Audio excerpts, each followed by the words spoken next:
Let us start DC module 5 spread spectrum modulation.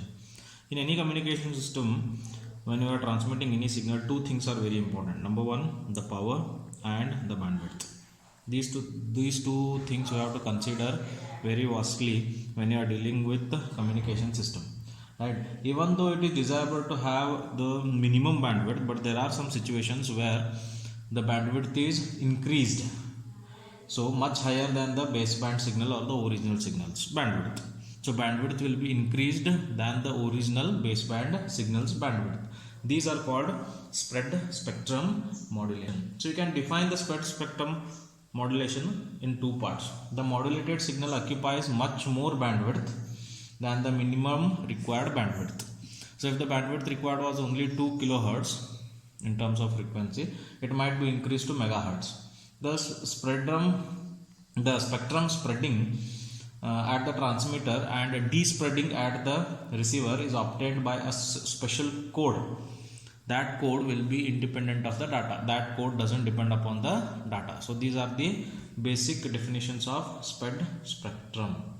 So what are the applications? Applications are, it is interference. You can reject multiple access capability. It provides multipath protection. It provides low probability of intercept, secured communication, anti-jamming capability, particularly for narrow band jamming. So these are some of the applications which are there. Now there are classification of the spread spectrum. There are two classifications of this.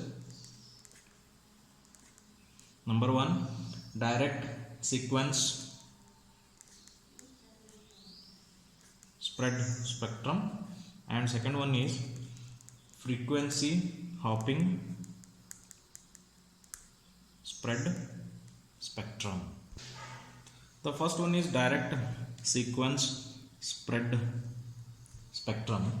It undergoes two stages. Okay, in the first stage, the incoming data means the sequence which you want to send. The incoming data sequence will modulate a wide band special code signal. So incoming data will modulate a wide band special code. So because it modulates the wide band special code, this will transform the narrow band incoming signal into wide band. Obviously, that spectrum of the signal is spreaded because the incoming data was narrow band, but when it modulated the wide band signal, obviously the narrow band incoming signal became wide band, so its spectrum is spreaded. In the second stage, this spreaded spectrum will be sent using the modulation technique which is PSK, that is phase shift keying. In the frequency hopping spread spectrum, that is the second technique. Here the data modulated carrier is widened by changing the carrier frequency into pseudo-random manner. So the frequency will be changed. For both direct and frequency hop spread spectrum modulation technique, we use a noise like spreading are called pseudo-random sequence. So sequence which we use here is called PN sequence, that is pseudo random sequence or pseudo noise sequence. So PN, pseudo noise sequence. So this is the introduction about spread spectrum.